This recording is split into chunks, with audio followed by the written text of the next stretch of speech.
Live on Sky Sport Next. The 2021 Jenny and Holmes New Zealand Track and Field Championships. From the 5th to the 7th of March at Mitre 10 Sports Park, Hawke's Bay. See our world-class stars like Tom Walsh, Dame Valerie Adams, Zoe Hobbs, and more at the last major athletics meet of the summer, the 2021 Jenny and Holmes New Zealand Track and Field Championships, bringing the best to the Bay. Proudly brought to you by Jenny and Holmes, Hastings District Council, Napier City Council, and Aon. We can't wait to see you at the 2021 Nationals in the Hawke's Bay.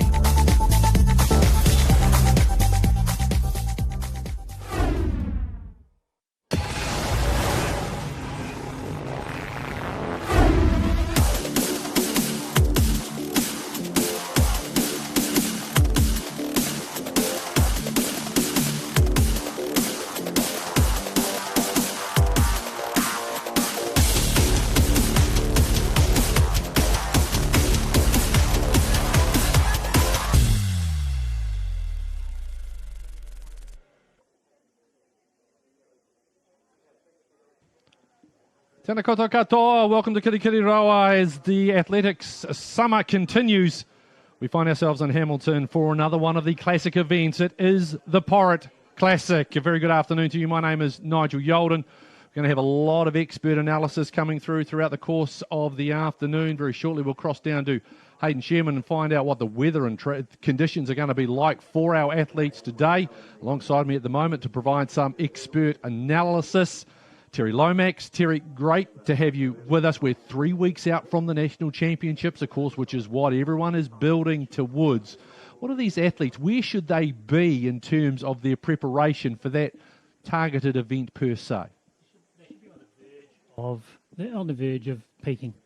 So over the next 2-3 weeks, their focus will be on high quality, both technical and in terms of the intensity of what they do, low volume of work, and competition is what it's all about now, getting ready for that final bit of competition. When we talk about the athletes who have already booked their spots for the Olympics, and obviously we've got to take and put the fact that we don't know what is going to be happening with that particular event to one side, where would they be at? They would be on a different schedule, I suppose, compared to some other people, or again, do they do it and look to peak for that particular competition as well?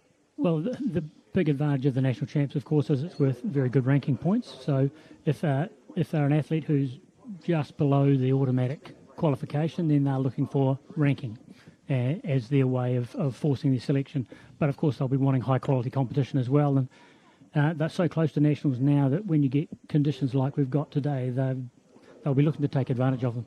Yeah, well, we will catch up with Hayden very shortly and talk about the conditions. We've got a wonderful slate of action on at the moment. We've just seen the 300 metres hurdles for men's and women's. We've got 400 metres hurdles for both genders coming up very shortly. And, of course, there's been so much talk with regards to some of the individual battles that we have seen unfold throughout the classic season thus far here in New Zealand. We have seen this wonderful battle, Terry, between Jack O'Gill and Tom Walsh. We are seeing Dame Valerie Adams really getting pushed by the next wave of star in young Madison Lee Washi coming through.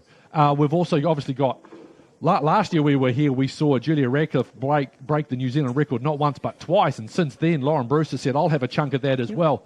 That's going to be a great battle. So many fun storylines.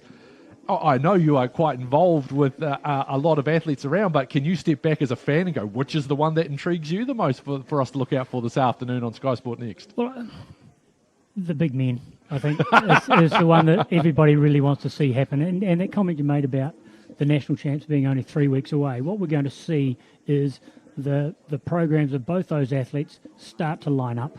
What has happened up till now is that Jacko, needing high-level performances to get selection, has moved towards peak earlier, and he's been thrown exceptionally well. And Tom has had to try and compete while going through a bit of a longer load phase in what he's doing, but he's getting closer to peak as well. So as they both move towards the inexorable peak, which is nationals, the fireworks will start happening, and I think today might be a very good opportunity for that. Oh, I bet you it will be. Well, we're seeing at the moment some of the action which is taking place down there on the field events on the track. Coming up very shortly, we have got the women's 400 metres hurdle, and it does feature New Zealand record holder Portia Bing. She will be racing in lane number 5 as we see some of the discus boys going about their work, but our focus will turn very shortly out to the track and start what is going to be a very entertaining program. And we see some work going in down in the high jump area as well. It's Joandre PNR from the Waikato, unsuccessful at that jump. He's got a personal best of 196, a young, exciting talent. Well, there's so much, and I mean, this is always what we see whenever we come to these sort of events, and if you've been following the Classic season on Sky Sport Next, you would have seen the young talent coming through. And Terry, from a New Zealand athletics point of view, it must be a very exciting time because we are seeing now a good crop of young sprinters coming through again, both genders as well. We know that the throwing ranks is being nicely replenished. It always helps when you've got a couple of people right at the top of the tree for people to be able to target. What's the most exciting area that you think is coming through in New Zealand track and field? Well, we've had this dedicated approach to developing throws, and as you say, we're starting to see numbers come through. It's not just those top ones. It's the ones that are saying, well, if Tom Walsh can do it, if Jack O'Gill can do it, well, then I can do it. And we've got more and more athletes with that viewpoint. The jumps, we're starting to see some things starting to happen. We've got Portia in the 400 hurdles, and we've got a couple of athletes not that far behind her. You can look in any event area, and there are some very promising shoots. So we're watching some long jump at the moment, but as I said, we will be switching back to the hurdles, 400 metres. And as I say, you hear them talk about permits and ranking points. They have changed the qualification system with regards to the Olympic Games a few years back. Yes, you can still qualify if you hit an automatic mark, but there are ranking points that are available to be able to generate yourself up in the world rankings, and then that's a chance. And the thing is with these athletes, and I mentioned about the fact whether it goes ahead or whether it's not, if you're a mindset like this lady we're looking on our screen right now, number 23, Portia Bing, her mindset is straight away, the Olympics are going ahead, I need to get ready for them. That's the only way she can think, isn't it? That's right. You can't second guess what is going to be decided. You have to go in there with the attitude it's going to happen, and I do everything that I need to do to make it happen, so that I'm ready when I get there. So Portia Bing, as I say, the New Zealand record holder over this particular distance, 55.86. You see that one in Sydney 2 years ago in April. And that was on a point where she was just basically bringing down the national record. I think she brought it down like 2 or 3 runs in a row. And Portia's in a situation where this is a permit meet. It's worth those good ranking points. If she can get a high quality performance on top of those points, then that'll nudge her up in the rankings even more. You see Portia as we work our way through there's Cameron French you just saw with the ponytail there, Alessandra McDonald in the number 322. She'll run in lane 6 just outside of Portia. Katie Corbett in lane number 7 and Ruby Brett in lane number 8. So there is Portia Bing out of the Waitakere Athletics Club. And so Georgia Whitman in 2, Anna Moy in 3, Alicia Steinek in 4, Portia Bing 5, Alessandra McDonald in 6, Katie Corbett is in 7, Ruby Brett in the outside lane number 8. 400 metres women's away, and it will be Portia Bing. Of course, they look for the smoothness in between, number of strides that she will be wanting to hit in between the hurdles. Just flowing along nicely. You can see the class of Portia Bing already with a very, very healthy lead as she heads down towards the 200 metres mark. So see, she's taken off with the same leg and a couple of hurdles there. So she looks to adjust her stride as she starts getting fatigued. She'll add a stride or two to the rhythm that she's gone to the race with. But she's obviously coming very strong off the bend, and she's looking for a decent time here because they're not slow, those girls behind her. Portia Bing really powering down this straight. The crowd know they're watching a quality athlete. One final dig to the finish line for Portia Bing, looking to stop the clock. That's not going to be too bad. It'll be around 56. Say a reminder that New Zealand record's 55.86. That's a very good run from Portia Bing. We will confirm that time for you very shortly as the rest of our athletes come through. Nice little pat on the back. You can see them all slump to the ground. It's the event that they call the man and or woman killer, and you can see why. They are spent, Terry Lomax. Very much. And it's a tough event because you've got to go over those hurdles, those 10 hurdles, and they seem to get higher for every hurdle you get to. Sub 56 seconds for Portia Bing as well. She's run a 55.99, 55.99. So look back at that race, though, and look at that last hurdle, and that's the difference between a New Zealand record and a very, very good time. So that is a great start for Portia Bing. Alessandra McDonald second with 1 minute 3.09. And Militia Steinig of Christchurch Old Boys United third, 1 minute 4.32. That is a very good run by Portia Bing. Just going through, I know that it's probably not going to compete with regards to her national. Just seeing what the residence record. Well, Alessandra McDonald second with 1 minute 3.09. I've got a mark of Rebecca Waddell at 56.25 of Christchurch Old Boys United. Record books there. That could be a New Zealand resident record for Portia Bing. That is a very good run by super work if that is the case. And that reinforces what we were talking about before. Portia Bing just permit going meet, through. I know bonus points there, and you do a good performance. That's what the athletes are looking for. Seeing what the great start residence record Portia Bing to get.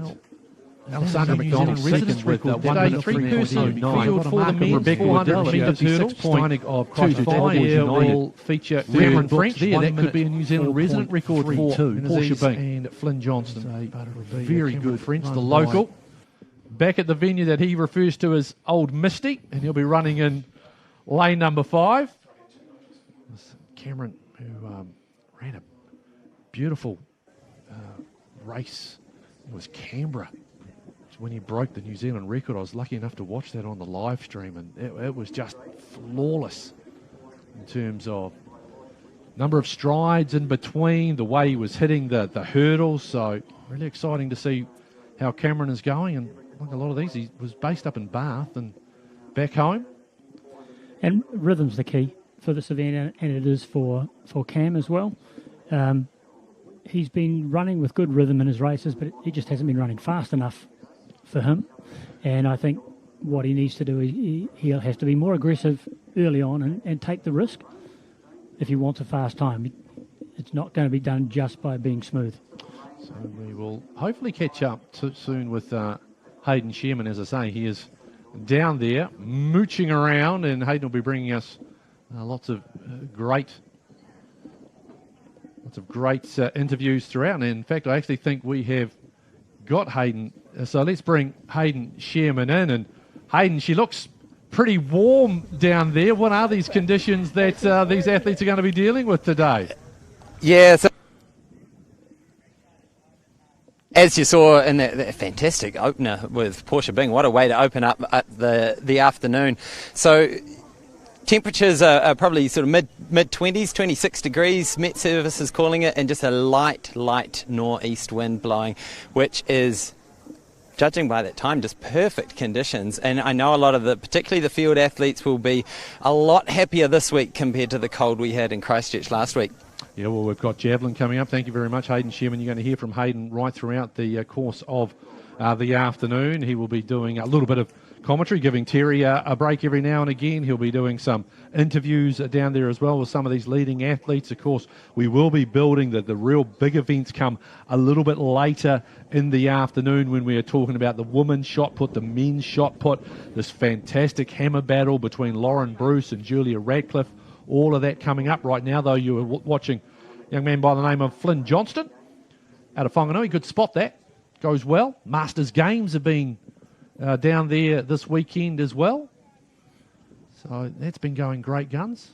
I can tell you a couple of Yoldens won gold medals down there as well. Sister's far more talented than their brother, I can tell you that for free, just quietly, Terry Lomax. Very much so. That's another wonderful event As we get set for, there is Cameron French dressed all in black. And the bottom of your screen, the hair pulled back into the man bun. Just going for a wander, very familiar. And I know, Terry, it shouldn't make a difference, but how much of a difference does it make for certain athletes to be at venues that they are familiar with and have had success with in the past? I think it makes a big difference. Your comfort levels, its familiarity is very useful. And in an event like the 400 hurdles where you've got to run down that back straight and you've done it so many times before, you know where you are, you don't have to think too much about that side of things. It carries on through from what you've been doing in training, and you're just trying to lift the quality of it a bit more. So it's Cameron French who'll be in lane number 5, just outside of him from the Pakaranga Club. It's Justin Menezes and then Flynn Johnston of Whanganui in lane number 7. Just the 3 athletes, but again, this is a permanent part of the meeting, so ranking points available, particularly for Cameron. We're looking to, as you've heard Terry Lomax already allude to, good performance, get those ranking points, and they're away. It will be the man in black that we will be watching for the most part, and he hits that first hurdle nice and hard and is already striding nicely, and it's caught up with the men on the outside of him. French, good long stride. Terry, do you like the rhythm that he's running with at the moment? He's looking very good. He's done 14s down the back straight. As he comes around the bend now, he'll look to chop down at some stage, but if he's feeling good, he'll keep that rhythm going, and he's running a very good bend. You can see him really stretching out nicely up over that. His last 2 hurdles are the ones that will decide it, though. If he can keep his momentum into the hurdle, run off it, there's no doubt that he'll be able to attack the line to finish. He is running really well, and he's going to come down to the line. And 50, around that 50-second mark, 51 seconds for Cameron French, a very good run. Johnston comes through in second. And then we go back to Menezes in third.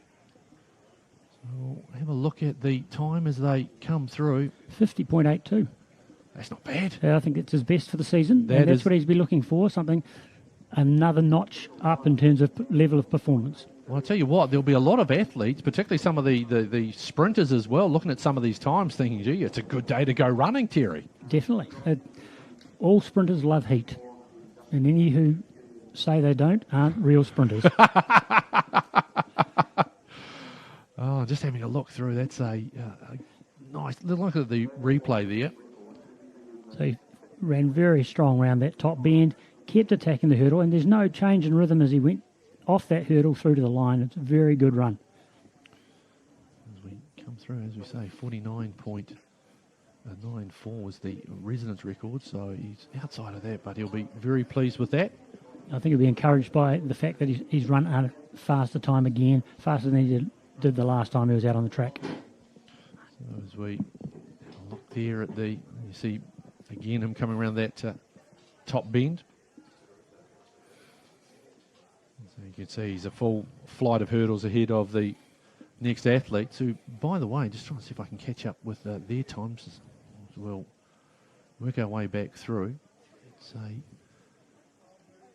pretty good performance by the other two as well. It's working our way through. There's a wonderful new scoring system that Athletics New Zealand has put in place for us, and we're getting good times coming through really quite nicely. So Flynn Johnston, 57.64, and Justin Menezes with 58.64. Pretty sure you'll find that that's a personal best for Flynn Johnston. Yeah, it always helps when you got those. It's always we hear a lot about it, and I know Joseph Miller used to speak about it a lot, how he likes to race. Yep. And so to have those other bodies dragging people along as well.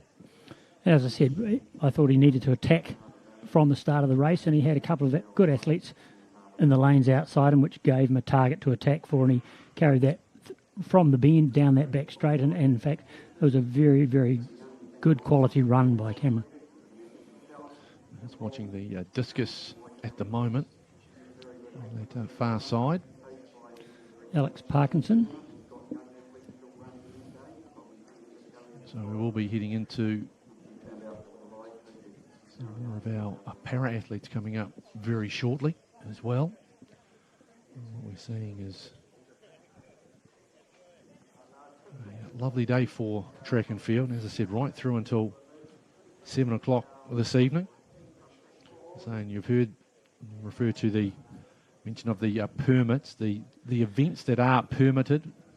Just seen the first two, the 400 metres hurdles. There's also 110 hurdles and the 100 hurdles, 110 for men, 100 for women. 800 metres for men, 200 metres for both genders. The 1500 metres is also with a permit on there as well. And then in the field, men's and women's javelin, men's long jump, with the shot put, men's and women's, triple jump for the women's, and the women's hammer throw as well, which, as we were just alluding to, and we will allude to quite a lot, will be something we will very much be looking forward to, because that is just turning into a great, great battle. As we turn our attention now to our next event, and head down to the start line. You can see our athletes getting ready outside there. That's Gabrielle Wright just going through her pre-race warm-up. The start time's right, starting right. So 5 athletes, I should say, in this particular event that we're about to see, over 100 metres. Shan Murphy. Let's actually head down. Let's go down to Hayden Sherman, who's got the New Zealand resident record holder with him. Yes, so just confirmed, Nigel. It said the New Zealand resident record holder, Portia Bing, with me. Great day. Didn't know that. That's a surprise. Thanks for breaking the news. Yeah, and you said before, like, you've obviously run slightly faster than this, but never in New Zealand. How does it feel? Yeah, I think it was always a big goal of mine. One of the things I was really nervous about this year was the fact we kind of limited to a domestic season, and I'm very much a big competition person. Yeah. So I kind of thrive off that competition. People were much faster than me to drag me through. So this year was a bit of a, I guess, change of frame of mind, and just making sure that, one, you appreciate what you've got here and really trying to use that to run instead of the drive to chase down someone else. So I'm really stoked. It's taken me a few runs to get there as well, and it's always a bit nerve-wracking when you do your first run at 57.5, which is like, yeah, it's all right. Yeah. Not bad, but it's not where you want it to be. Last week we ran in Christchurch and we battled with weather conditions. It was a 58, so it was kind of frustrating coming out of that. So to turn around off the end of an average but quite a good start to land this on home soil is amazing. And you've been saying you've been trying to work on that technique, do the 14 steps for the first few hurdles and then switch it up to 15. Looked like last hurdle was a bit of a tricky one. How did that go? Yes, I was really happy with how I've been executing the beginning of the race. Yeah. One of the big things came off World Champs was getting disqualified and that we needed to make technical changes. Finally able to nail that 14 strides to the first kind of 4 or 5, then down to 15 strides. That last hurdle, once I started, I was very angry at myself. I was like, ugh. But then the good thing for me is, like, the mistakes I'm making are getting closer and closer to the end. Yeah. So when I'm only making the mistake of one hurdle, then you're like, cool, I've now done what I've done today, but there's still room to improve. And, you know, with nationals and stuff coming up, it's pretty exciting for me. Yeah, and how about these conditions? Because obviously we've got a big afternoon ahead of us. M is running well as we see the hundreds, the para hundreds kick off. I mean, talk us through.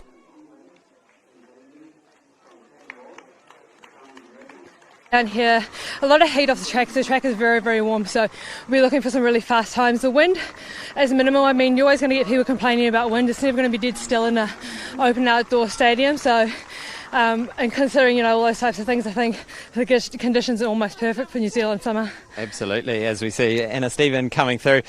So conditions are perfect here on the ground. I'll send it back up to you guys, and we'll be back shortly with a very tired-looking Cameron French. Thank you very much, Hayden. You can pass on that the next target for Portia Bing, if she wants to, is the all-comers record held by one Sally Gunnell. If she wants to have another bash at that one, by all means. There's another legend of the sport. That was set back in 1990. But, yep, New Zealand resident record holder. Now and of course, she always had the New Zealand record. And you said it, Terry Lomax, just those little things. Portia acknowledged it herself there, those final hurdles, you know. If she goes over those and doesn't have that, are we talking New Zealand record? I mean, she was only, 0.15 off. Yeah, definitely. And that's all it takes. And as she said, she was annoyed with herself. She knew that she'll be looking back and going, that was an opportunity that I've wasted. So, despite all the other good things that she did for 380 metres. And that's the mindset that the people that get to the top have, isn't it? Yep, that's right. You can't be satisfied with doing almost everything right, even though that's good. So as we take in some of the action there from the long jump, I'll tell you as well that event that you heard Hayden describing coming through in the 100 metres, the para dash. Anna Stevens from North Harbour Bays did win that in a time of 14.32. Paddy Walsh, also out of the North Harbour Club, 15.61 in second spot. Sian Murphy third, 16.57. And Gabrielle Wright and Gina Hill, also out of North Harbour Bays. As we see the four men who will compete in the 100 metres para dash, lane 3. Jaden Movold. You see Jack Lewington beside him. Zachary Orble and William Steadman. Actually, Joe Smith there. He was just out of shot briefly. William Steadman, wonderful para-athlete, success at Olympic Games. You can see Joe just getting everything all set there. Another very talented athlete. Getting everything all set. And so the temperatures starting to rise, really is starting to heat up. A beautiful morning in the Waikato. And that some of us mugs went for a bit of a bike ride out Cambridge this morning. That was a very entertaining experience. And there were a bunch of athletes trotting around the track for 12 and a half laps. Yep. This morning at 27 degrees or whatever it was. Yeah. So what happened last night, just to as we get ready for this? Well, actually, we'll get Terry to explain it because the 5,000 metres were meant to be raced last night, but they did defer it and raced it this morning at 10 o'clock. We'll get some explanation of that after this particular event. And they're away. Steadman in lane number 6. Joe Smith pacing with him. This is a good race between these two. Smith and Steadman down to the line. Steadman just starting to eke in front. Or Smith comes back. Gee, that's close. That is very close. I wonder, Terry, whether Joe Smith just got it on the outside. I think he might have, but I think they'll both be pleased at having that sort of contest for the 100 metres. As we know, with the paras, all different categories, but to have a head-on-head competition like that will be great for both. Let's have a look at this and coming down. Just there, I thought Steadman was starting to get him, but there you just see Joe, and it is Joe Smith who gets it in a time of 12.51. Steadman 12.54. And then we go back to Jack Lewington out of Wairarapa with a 14.86. Zach Orble 15.51. And Jaden Movold coming in 5th. Let's head back down to Hayden Shearman, who's got Cameron French alongside him. Yes, I've got the New Zealand 400 metre record holder Cameron French with me here after a successful day at the office. You look reasonably happy, but not totally there. Talk us through your 400. Yeah, no, like I said, reasonably happy, but not quite. The last few races I've had, bit of cobwebs, and then the wind and a few things. So my goal today was just to do my stride pattern, execute my race properly. And I did that. A little bit scrappy, probably a little bit tense in places, but under 51, which is, I guess, a little bit of an improvement. So I've just got to keep sharpening the pencil from here. Yeah. Now talk us through that stride pattern where had Portia on just before saying she was after 14 steps at the start, then moving into 15. Is that the sort of pattern that you're looking for? Yeah. So I do 14s to hurdle 7, 15s home. Yeah. So yeah, like I said, the last few races I haven't been able to do that, which is just really silly. Really, I've been doing it in training for months, so there's no real reason why I shouldn't do it. So today was just execute your race, get an idea where you're at, and then we can kind of sharpen things and go from there. But yeah, there's a big difference to get it right. Yeah, awesome. Now, so obviously you have been a lot of the time based overseas.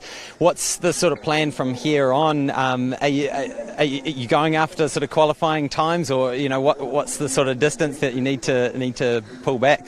Yeah, so it's I really need to be trying that mid 49 or faster to try and get the points up, and the automatic's 48.9. So Like you said, with COVID and all that, it's been a bit of a mind game. I was all ready to race in March with the coaches, and we're sort of getting ready in Europe and stuff like that. So it's been a bit tricky, sort of being here, doing it all by long distance. But we're, like I said, it's good. I just got to get the cobwebs out and just keep refining and stuff like that, and really keep mentally strong to execute those races. Cool. Yeah. Well, to the uneducated eye, you look very strong out there and very technically proficient, but I'm sure there's a few little things you can tweak and get under that 50. Yeah, it's always little minute things. So it could be half a second a hurdle or even less. So they all add up pretty quick. So that's what I mean. I've got to really sharpen things, get all those little 1%ers and little sharp little stuff over the hurdles and off the hurdle going, and see if that takes a chunk off. Awesome. Impressive stuff. And now we're going to see you in Auckland next week? Week after, 27th. Yeah, I'll be there with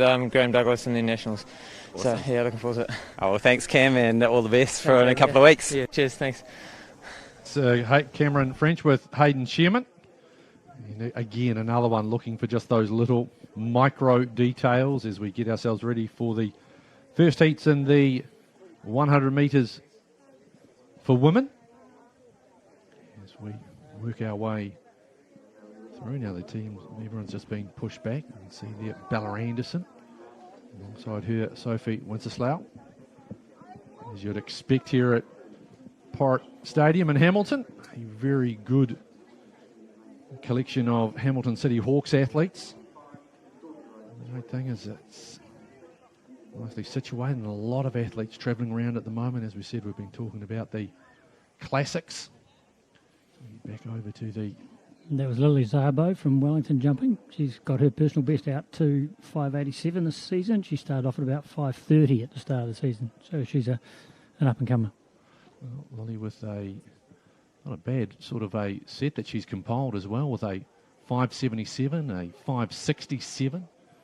Called for a foul on that one, but 5:52 and 5:38. Some very, very good jumping there from Lily, who's just ahead of Brianna Stevenson, literally by 1 centimetre. 5:76. The difference there in the long jump. As we head back for... And there's Brianna on the runway now, trying to get the crowd behind her to gain that extra 2 centimetres she needs to take the lead. Let's see if she can respond. So we're loving all these battles within a battle. And there is Brianna working her way through. The board well. It's always a good sign when the athlete's looking towards the board after they've jumped. And if they hang around, then you know they think it's a reasonable sort of distance. If they walk away like that, then that's probably not an improvement. Let's see if we can find what that measurement was. Wait for Brianna Stevenson's mark. So Brianna's backing up from a very tight competition at the ITM last weekend. Oh! Oh, foul. Oh, that was... No, 5:77. 5:77. So they are now... Lily Szabo and Brianna Stevenson both with 5:77. At the moment, Brianna has it on countback because her second best is 5:76. So there we go. Not a normal situation in a long jump that you have to go to a countback. Well, there we are. So that's good replay. Oh, look at that on the board. That's very nice. It's one of Brianna's strengths. She's very accurate on the board. So as we see that contest unfold over the far side, we've also got the 100 metres for women's. And you see these athletes.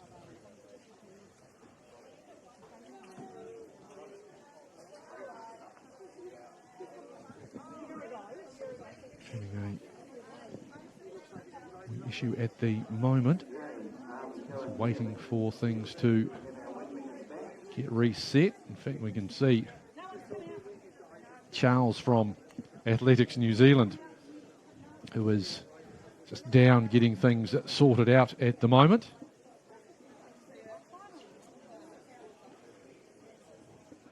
So just going through another opportunity to do a few warm-ups just while they get that particular... I think it could be an issue with the timing system at the moment. And I think they're just trying to get that all reset, and that's the reason why there's just a slight delay to these 100 heats. Now it is reset on our screen, and hopefully that is the same with regards to the others. New system that is being trialled at the moment. Just going through the heats that they will have in this. Can't be far away because the starter's just stepped up to his mark now. So it's all set. Charles has done a great job. He's got everything sorted as we see another jump over in the long jump, and we will quickly come back for this first heat of the 100 metres. Maxine Chappell in 2, Eddie Franks in 3, Sophie Wenceslau 4, Bella Anderson 5, Georgia Rose Boyd 6, Morgan Wilson in 7. Sophie Wenceslau out very quickly, and she's got a good little break here, and that'll be enough to get her through. Good battle for second spot though between Anderson and Franks. Just wondering whether Bella Anderson might have just got that one on the line, but a very nice run by Sophie Wenceslau. She'll win that heat. Goes over and has a quick chat with her Hawks teammates. Very good seeding in that race. You could tell by the arrowhead shape as they crossed the line. Winner in the middle, second and third either side. Someone got it right. Morgan Wilson and Georgia Rose Boyd. Far side. And you see there's the arrowhead that you hear Terry Lomax referring to. And a nice run, Sophie Wenceslau, 13.41. Bella Anderson, 13.68. And Edie Franks, 13.73. So good running from those athletes. All athletes under 15 seconds. It was Lara Hockley that you just saw.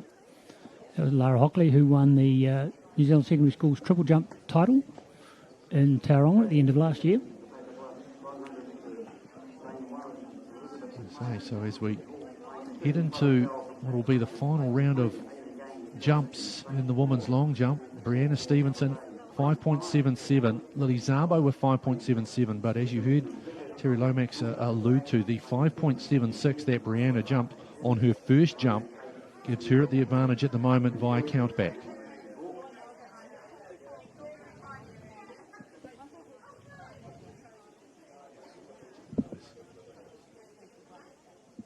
Okay, gets set to go. See.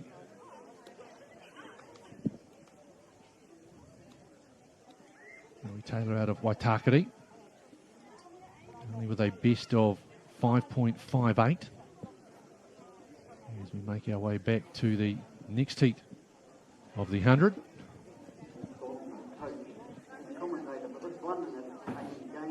And on lane number 3, that's Ailey Gain coming down though on lane number 6.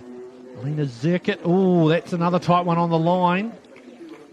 You find it might have been Zirkit running in lane number 6 that's just got there.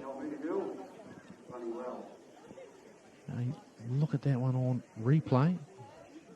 Very shortly to the outside. Get that confirmed for you. That looks like that's your winner, Angelina Zirkit. Back to the long jump and Brianna Stevenson.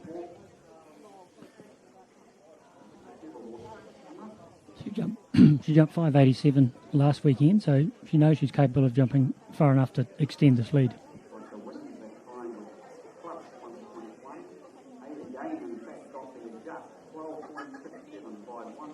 It's confirming too. It was actually Ailey Gain of Te Awamutu that's been given the nod there, 12.67.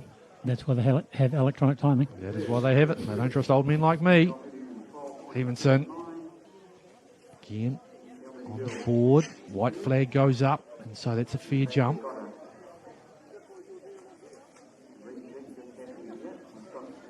I know Brianna sets very high standards for herself and sometimes can look disappointed at what for most people would be a very good performance because it's not quite what she's after. Zoe Taylor, by the way, with a 5.61, and that there 5.49 metres for Brianna Stevenson. So Lily Szabo will have one last crack at trying to better that.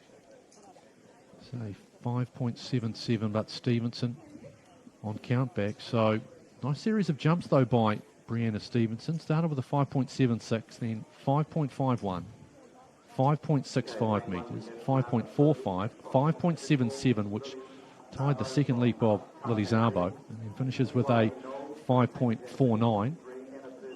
Great thing as well, good wind speeds at the moment as well.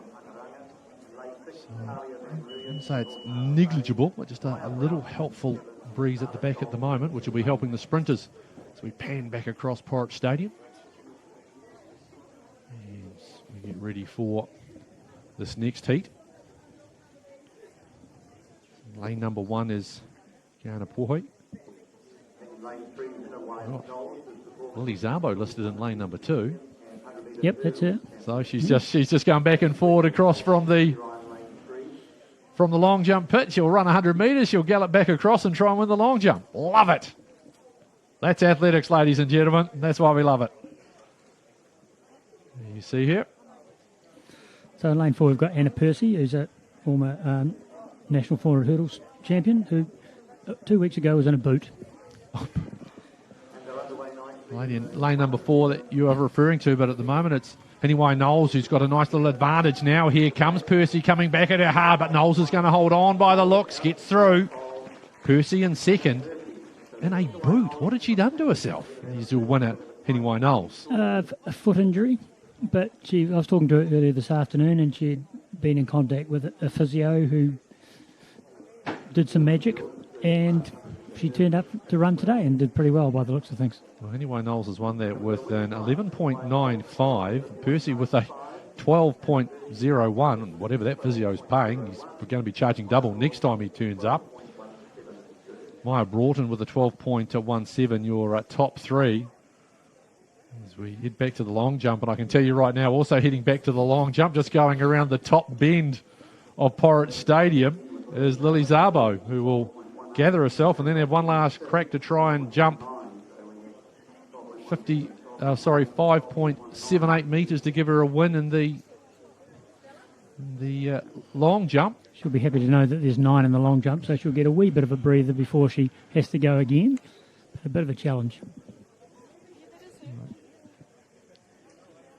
As we get ourselves set now, that is Fiona Morrison out of the Christchurch Old Boys United Club. This is a very, very stacked field. Livy Wilson will be in lane 1. Brianna Stevenson in lane number 2. So she's just done the mad dash from the long jump pit round to the top, and she's about to take her place. She's being directed into position. Zoe Hobbs, lane 3. There you see Brianna in 2-3-0. And hard to believe, but actually 3 or 4 weeks ago, Rosie Elliott was in a boot. Oh, my goodness. Zoe Hobbs there at lane number 3. Simone Tafunai is in lane number 4. Fiona Morrison is in 5. Sophie Williams, 6. Brooke Summerfield in 7. And Rosie Elliott, lane number 8. Terry Lomax is just sitting here just shaking his head. Zoe Hobbs in lane number 3 there. Lady to watch. I think after getting beaten in the 200 last week, she'll be at a high level of determination going into this 100. She is chasing Michelle Seymour New Zealand record. She's got the residence record. She claimed that recently. Zoe would love to try and tick off that New Zealand record. Good clean start. Hobbs away nicely in 3. And she's really about her work today. Zoe Hobbs. She is dead set, flying to the line. Oh, and Terry Lomax did the exact same thing as me. The time looked around 11.3. Now, that's just naked eye. They are doing timings with this. But I think we've really got to have a look at this. Some very, very happy people. 11.39. That New Zealand record is 11.32. She was running 11.35. That's the resident record. Tafunai with 11.84. Brooke Summerfield 11.94. But that's some quality sprinting right there, Terry. Oh, she took control of the race right from the start. She can be a very effective starter, but not always consistent. But she really nailed it that time and ran through very well. I mean, those times for second and third are not slow times, but she's gapped them, as they say. Yeah, well, she really is at the moment a class above, and you just really wonder if you're Michelle Seymour, you wonder if you're just sitting there going, it's a matter of when, not if, because she just seems to be. Not only is she running well, there's a nice consistency about some of these times she's thrown out as well, Terry. She's establishing that platform in which she can get what we call a spike performance, and it's going to come. It is definitely going to come. But Michelle's the type of person who would say, it's about time somebody broke it anyway. that is true. That is very true. Hayden Sherman is positioning himself for an interview. Let Zoe catch her breath. There is Zabo, who has caught her breath. By the way, Brianna Stevenson, 12.19. You see her just gathering herself, Lily Zabo. So she actually only needs to equal what Brianna did, and she'll take the lead on countback. So she doesn't have to jump any further. She just has to jump as far. So there we go. The complexities, nicely explained by Terry Lomax, of course. Knows a thing or two. We'll just take this jump, and then we're going to head down to Hayden Sherman very shortly, who is standing by with Zoe Hobbs. This is Zabo. Her final jump. But behind the board, we'll see whether that's enough. Doesn't look as though she's convinced. It's a clean jump. We'll head down very shortly to Hayden Sherman once we get this number from Lily Zabo's final jump. Lily out of the Apart Athletics Club. Waiting for it all to come through. Having run 100 metres as well, sort of in between. A very long run up. So just waiting for confirmation. That was a 5.58. So Brianna Stevenson has won on countback, but a great competition.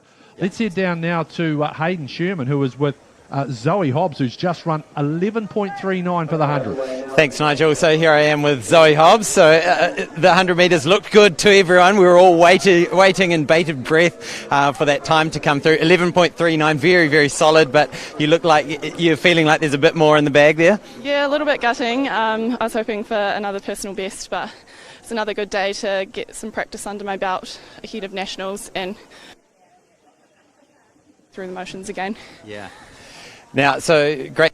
It's very, very warm, but you said the wind and maybe even you had a little headwind, even though for most of the day it's been like a tailwind down that home straight. I know it did feel like a little bit of a headwind, but it's promising knowing that I ran that time if it did come as a headwind. So, yeah, no, it's exciting moving into the rest of the season, yeah. Awesome. And it's not done? 200 still to come? Yes, 200 still tonight and then hopefully a relay later, yeah. Great. Well, all the best for the rest of the night, and we'll see you soon. Thank you very much. So that is Zoe Hobbs with Hayden Sherman. So I've actually seen two meeting records have gone, because Zoe Hobbs has just broken her own meeting record and smashed it, actually, taking almost 3/10 off it. And of course, we saw the 400 metres hurdles mark get lowered significantly by Portia Bing. It was Nicole Kidd, and was 59. It's now 55.99. So Brianna Stevenson, we can confirm, has won the women's long jump. 5.77. Lily Zabo second with 5.77, and Zoe Taylor third. There's confirmation of that New Zealand residence record for Portia Bing, sub 56 seconds. Of course, the New Zealand record, 55.86. That was set by Portia in April 2019. And so she's in good form. There's Cameron French, 50.82. Again, an improvement, which was what we've heard him talk about already with Hayden. Flynn Johnston, that's a PB for the young man out of the River City. A good run as well by Justin Menezes. It's always tough when there's only the three athletes. As we come back, the 100 metres for men get underway. And that is Tyrone Trago charging down in lane number 4, and Tyrone's going to win. He might have just got... Mark Lambert might have snuck in there for second. Good run as well. Blake Palmer coming through in lane number 6. We'll get all those confirmations shortly. But No doubt. 11.33 for Tyrone Trago. He wins. Lambert was second. 11.5 flat. And just waiting for confirmation. Nick Ash it was actually. And lane number 7. Just getting ahead of Kurt Sweeney. So good start. It's the 100 metres. We have seen some wonderful talent really coming to the fore. And the men's as well. We know Zoe Hobbs is just dominating at the moment in terms of the women, but gee, Terry, there's some talent that's going to be coming up in the final heat of the 100 metres here. Joe Miller, you've got Edward Osai and Ketia, you've also got Tian Velpton, who's running really well at the moment too, and another man from down your neck of the woods. Yep, he's a club mate of mine, and yeah, Tian, he's come on very, very well. He's but they're a good group.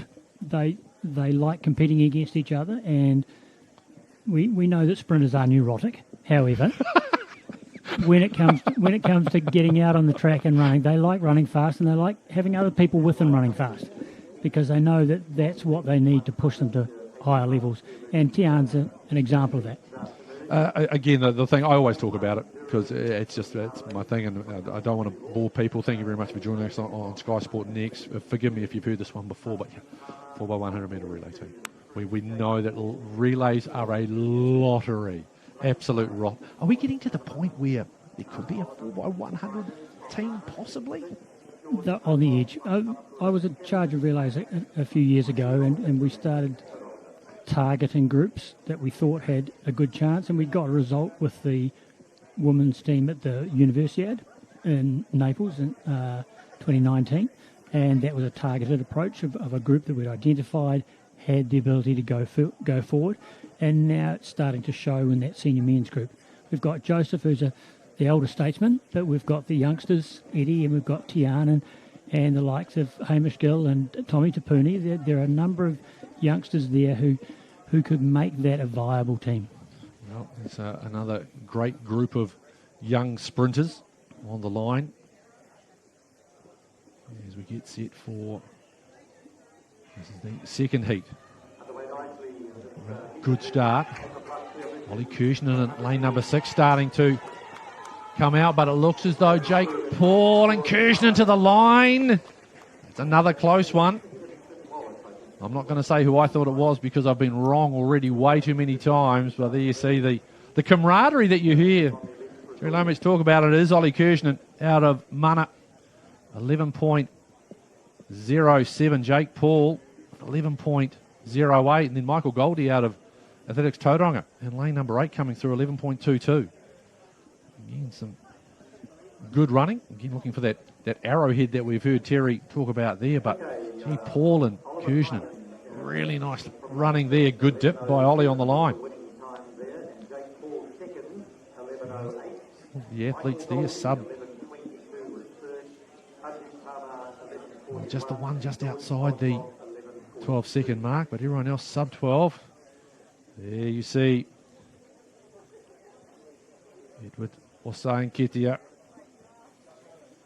a solidly built gentleman. As we get set for this heat, Tommy Tapuni. Now the 200 metres is probably a better event for the likes of the Tommy Tapuni. He's got big long legs like his dad, but he's still a decent 100 metre runner. And again, one of these youngsters that we've got coming through, Cody Wilson, another youngster who's at a highly competitive level. Montgomery Smith, the same. And all of those boys have come through as a group and have run relays together. And again, it comes back to what you were alluding to before about the possibility of relays. We're not going to have too many guys who can run sub 10. But if we've got 4 guys who are running 10.0 to 10.20, we've got a competitive relay team at international level. Well, it's always an exciting prospect. When you look at some of the times that are being run in terms of the 100 metres. And the reason I said it is because we know it is a lottery. We have seen teams made up of 4 absolutely outstanding sprinters, but they simply could not pass a baton. Yep. It was like they're trying to pass a bar of soap, and they've absolutely made a meal of it and thrown away medals at big events. Because it's a simplistic view is that, you just get your 4 fastest 100-metre guys, you put them together, but there's only one of them starts in a relay, and they've got to handle a baton. And That's important. So it's you break it down. Who's your best starter? A good curve runner as well, I suppose, for that third leg, and then do you look for the absolute gas coming down the home straight, or is it? Again, it depends. Like I call it the engine room. Leagues 2 and 3. They're guys who can run good ones and good twos. Well, this is going to be a great race. Dominic over in lane number 2. Joe Miller is in lane 3. Tian Velpton, lane number 4. Edward Osai Nketia, lane 5. Tommy Tapuni in 6. Cody Wilson, 7. Mohamed Smith is in 8. 3, 4, 5, 6. Ones that a lot of people will be expecting, but you don't write off 2, 7 and 8. They're not in this group for nothing. And away. So Nketia trying to get about as well. That's a good start, though, by Velpton. Nketia starting to get into it. This is a great race. Goodness gracious me. Eddie, I think, just on the line. But another cracking encounter between these two. And they acknowledge it as well. And the difference between that race and the race at Potts, where Tian won, at Potts, he got the start, got the jump on Eddie, and had made too much space. But this time, Eddie is right there. Better start when he gets about. I love the facial expressions of Edward Osai Nketia. You know he's giving it his absolute all. 10.28. 10.28. So that should be another PB for Tian Welpton, I think. That's a great run. Yep, there you go. 10.3 for Tian Velpton. Gee, just outside the meeting record as well, which is held by Chris Donaldson of 10.27. You love the animation of Edward Osai Nketia, Tian Velpton. Mohamed Smith, that's in third spot there. That'll be a personal best for him as long as the wins are okay. 10.79. Cody Wilson with 10.81, but he's looking rightfully happy as Eddie. There he is. And I think you'll find that's a personal best for Tommy Tapuni as well. I don't think he's gone under 10.90 before. Well, you can see Hayden Shearman lurking down there at the moment, and hopefully we will get down and see whether he can catch a word with Eddie, Tian, or maybe even both of them. 10.28 Osai Nketia. Velpton, 10.3. Of course, we do have to allow them to get their breaths back. You can see them just saying, give us a minute, and it's understandable too. Hayden Shearman just waiting, poised, ready to strike as soon as these gentlemen give him the okay. There's the crowd who have been treated to some really good times. As I say, just outside the meeting record of Chris Donaldson. So I don't think we're too far away from heading to Hayden Shearman. In fact, let's go down to Hayden right now. All right, boys. So we've got some happy boys here because the track was fast this afternoon. So first of all, Eddie, 10 point. Feel like I'm back, man. Like, I've been in quite a drought lately with the 10.5s and 10s, but like, thank God that the weather was out there today, and like, I put on a pretty good time, and oh man, it felt real good. But all I just need to do is just stick to my tactics and just make sure that nothing gets into my mind. Yeah, and how good is it having this guy right? Hey man, like having Tian like pushing along, oh man, bringing the best of us is so good, man. Like more races to come and more competitiveness to come. Wicked. Now 10.30.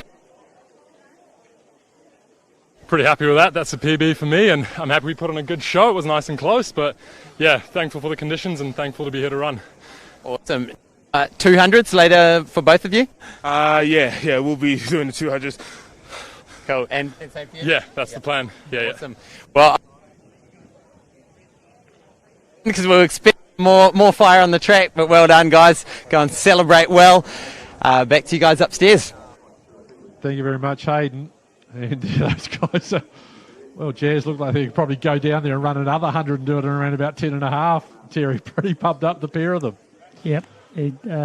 He doesn't hide his emotions, and he just loves it. You can tell he loves it. He's doesn't smile just for the cameras. He loves running fast. He's a genuinely happy gentleman, and so that's a good time. And you heard him there. Felt like he was in a slight slump.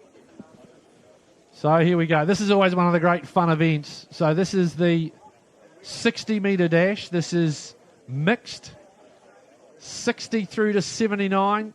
The older athletes, it is just a reminder that, yep, we're watching some wonderful young talent, also those maybe edging their way towards 30, the odd person above it. But track and field is for everyone. You can get them started nice and young, but you can keep involved right the way through. Looking at some of the times from the Masters Games down in Wanganui, I think it was something like a 16 or 17 second 100 metres run by someone who was 92. I think, I don't know if I've misread it or not, but gee, either way, anything, 92 years of age. Finishing's an achievement. Fair fly. Wow. I mean, it's one of the great videos, for those of you who haven't seen it. It was a race involving two Centurions and a gentleman who was 99. He was just about to join him, a sprint race. It was out of Japan, and it was competitive too, just quietly as well. Just quietly. So they're just working through it. It is handicapped. So they just work their way through the handicapping. You can see just the gentleman there in the white hat. That's Chris Strange. He does so much for the Porritt Classic event. Just getting everyone all set into their positions. All set and ready to go. By the way, this will be competitive. Don't you worry about that. It's not just for a bit of fun. There will be some competitiveness that will be shown. We saw that last year. And one lady just running herself, just collapsing over the line, giving it absolutely everything. Scared the dickens out of everybody, and she came up giggling. So as they just work through there, you see how they're getting it all done. All the different handicapping systems. So, serious business, making sure everything's in the right position for the starting blocks. And obviously the start's going to be pretty important when you're giving 30 metres away to somebody.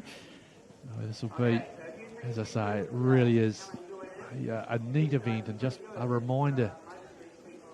You know, age should never be a barrier. Should never be a barrier. Be you young, be you old, or any point in between.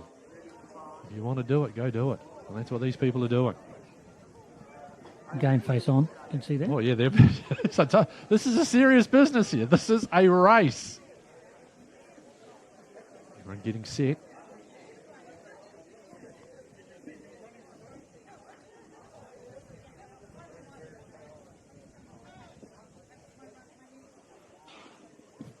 And they are away. You can see they work their way through to the end. We've got a start list in front of us just at the moment. No wind assistance coming through. Everyone breaking 16 seconds. There might be a few questions of the handicapper after that one, I think, from both the front and the back. As another wee look at that for us. Work through. So there will be, and there you see the camaraderie, which of course you get in all sports, but is very prevalent. We've just seen it with the sprinters.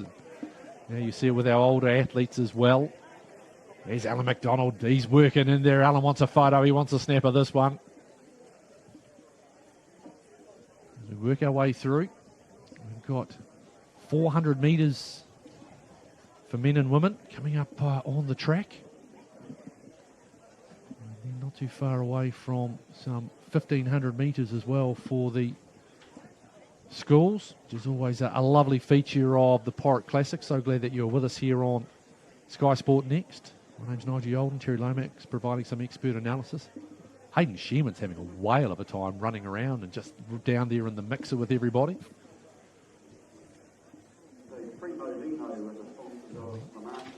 We'll be taking a break very shortly though, after the 400 metres, just a short break. Of course, we've still got the big ones to come. And that is the javelin, the long jump, the 2 shot puts, the triple jump and the hammer. And I'm very much looking forward to this hammer contest. You see the athletes there. Quite interesting watching a conversation happening between Terry Lomax and I'm assuming one of his athletes. Yes, was that a good? Was that a happy athlete there? Yes, it was, because he he mucked up his entry for the meet, and he arrived here thinking he was running 1500 when he thought he'd entered the 800.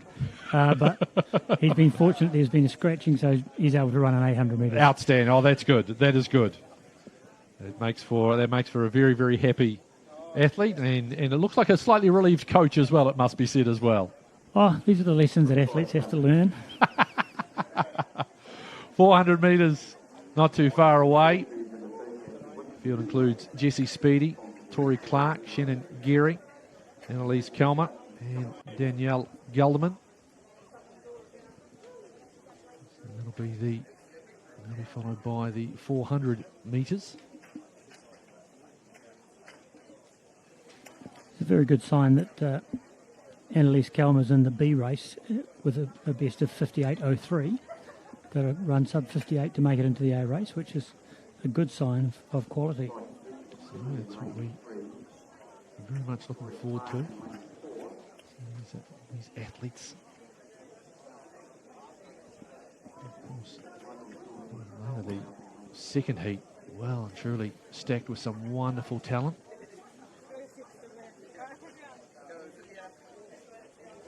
So we're not too far away from getting this underway. Going through having a wee look at the other events. So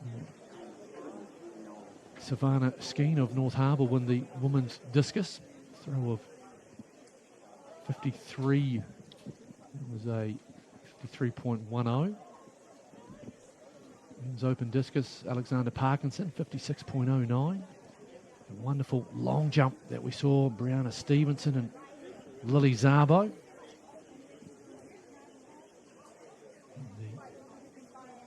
The men's high jump, Tom Maloney, 1.99.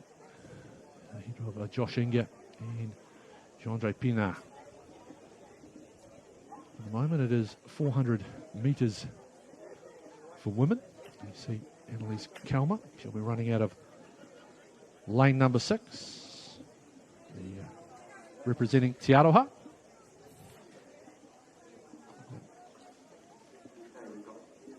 So lane number 3, Jessie Speedy out of North Harbour Bays. Lane number 4 will be Tori Clark on the Hamilton City Hawks. Shannon Geary, Hastings Athletics Club, and of course looking forward to 3 weeks' time when Hastings hosts the Jenny Holmes New Zealand Track and Field Championship. Of course, you'll be able to see that as well. There we go. Look at that, Helen, absolutely on point with the graphics. 5th to the 7th March.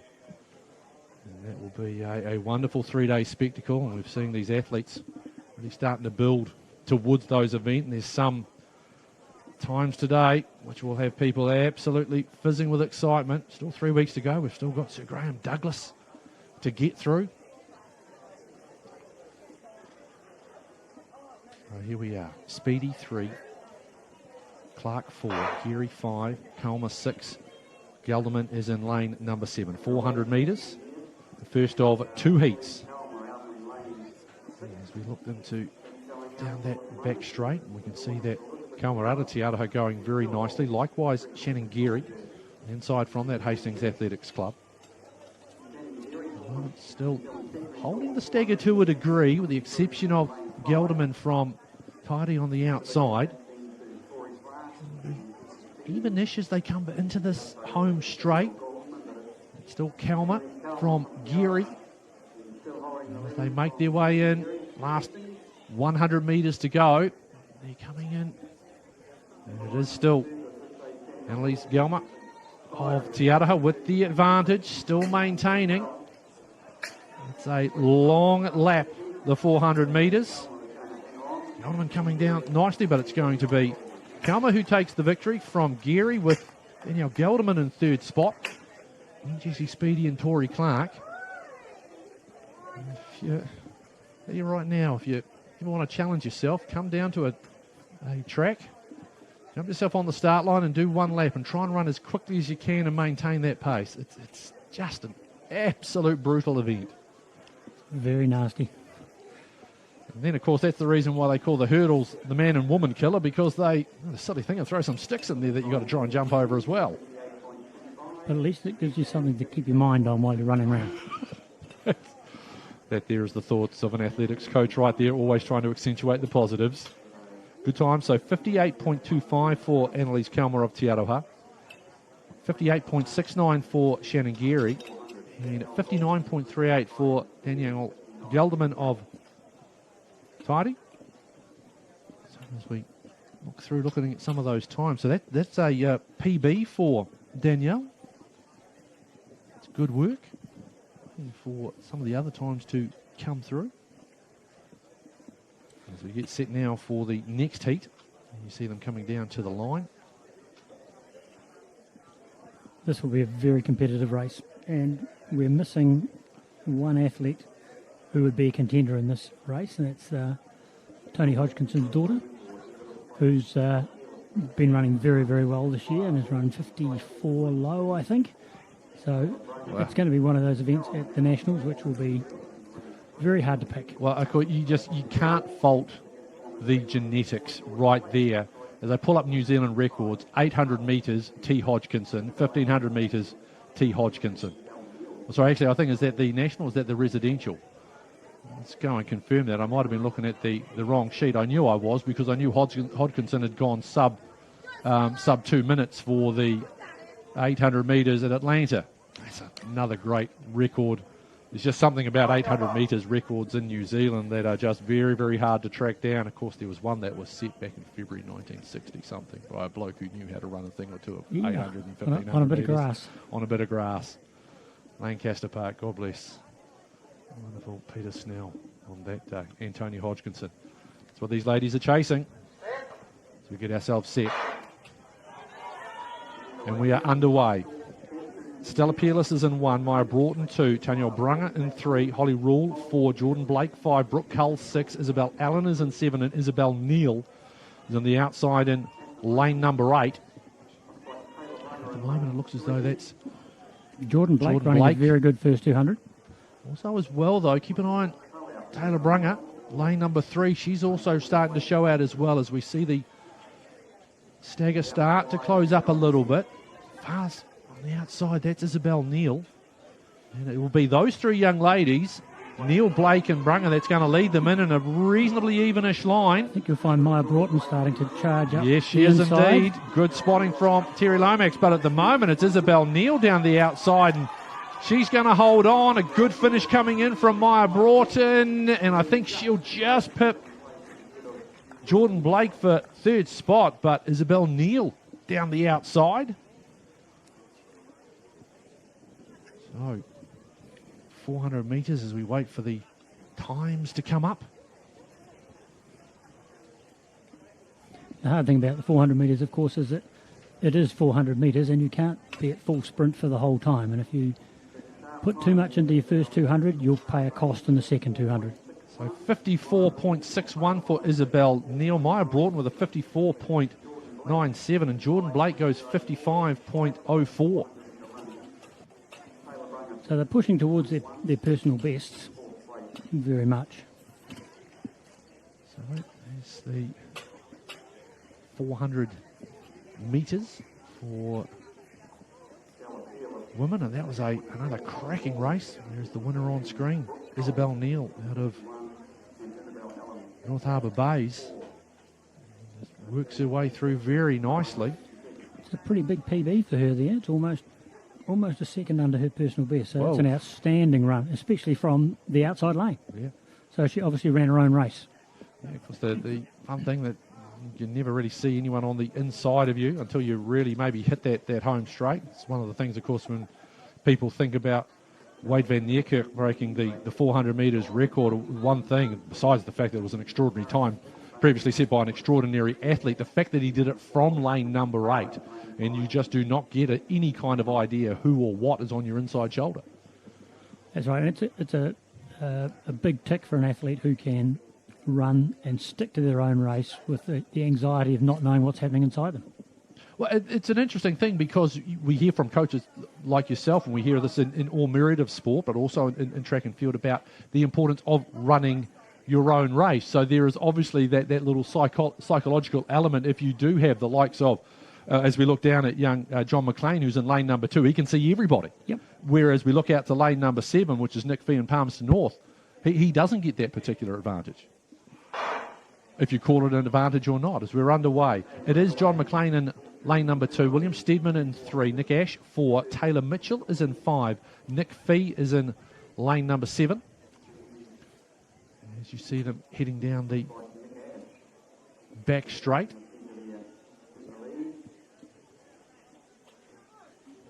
And looking around that top bend, it is again looking at lane number 8. Now we see there might have been a change here. Working our way through this. This might have been a little bit of a change. Tell you what, just absolutely bombing down to the line here very nicely. That is Nick Ash out of Christchurch. Have we got that correct? Yes. There's a little bit of confusion. Not too many 35-year-olds who can run that sort of time for 400 metres. He's done that very nicely. Fee out of Palmerston North with the second spot. Confirmation of those times as they come through before we move on to our second flight of racing. Nick Ash with a 50.99. Nick Fee with a 52.04. Mitchell Taylor, 54.25. William Steadman, 54.85. We'll just wait for that final figure for John McLean. He's run a 55.96. As we now get ourselves set for... Terry just does what all coaches do, just looks, is there a PB? Have we seen an improvement here or there? Just double checking everything.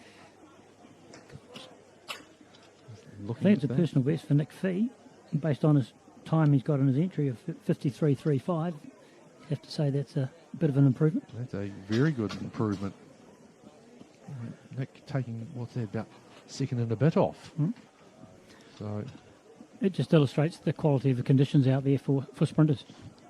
Let's get some more of the start sheets being handed to us, the wonderful work that's being done, a bit of a few results flowing through there as we get set for the 400 metres, the next heat.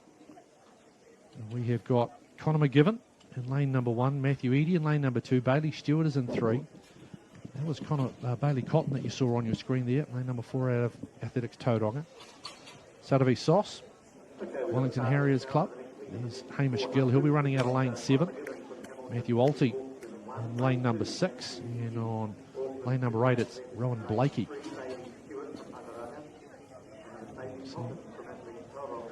So I've got Bailey Stewart entered in lane 3 if he does front. Former New Zealand secondary schools champion, went to the United States on a scholarship, came back home to run.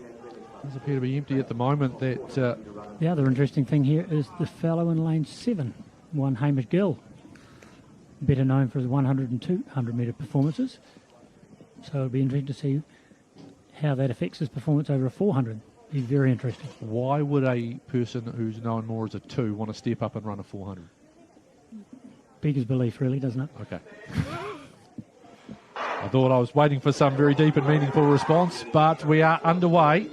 And so we will keep an eye on Hamish Gill as they work their way down that back straight. And he is actually running a very nice first 150 metres is Hamish Gill, as you see the entire field spread out there.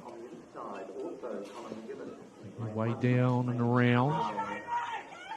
Still it's Gill. Looks like he's got a good break at the moment with regards to that particular stagger. Tell you what, you may want to stick to 400 metres. This is a really good run at the moment by Hamish Gill. Owen Blakey doing the best that he can, but Hamish Gill, he is going to brain them in this one. Goes sub 48. So a very good run by Hamish Gill. 400 metres. Appear to agree with him to a degree. We'll get the confirmation on the time coming through. But he's absolutely owned them in that one, Terry Lomax. Yeah, it's always interesting. Anybody can look good over 200 metres, but when you've actually got to run another 200 on top of it, it just certainly asks a question, and I think he's answered it pretty emphatically there with that outstanding time of 47.72, which I think is the fastest in the country this season.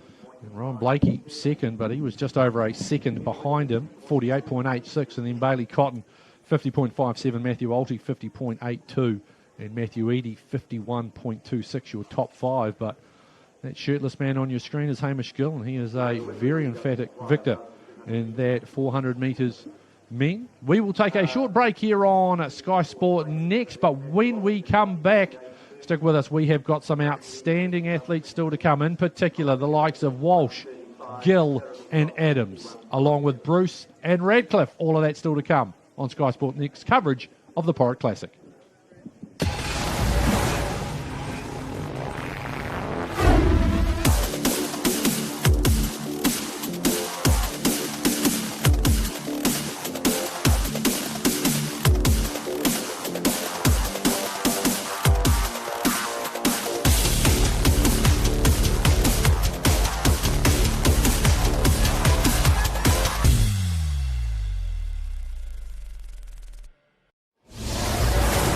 Live on Sky Sport Next, the 2021 Jenny and Holmes New Zealand Track and Field Championships from the 5th to the 7th of March at Mitre Sports Park, Hawke's Bay.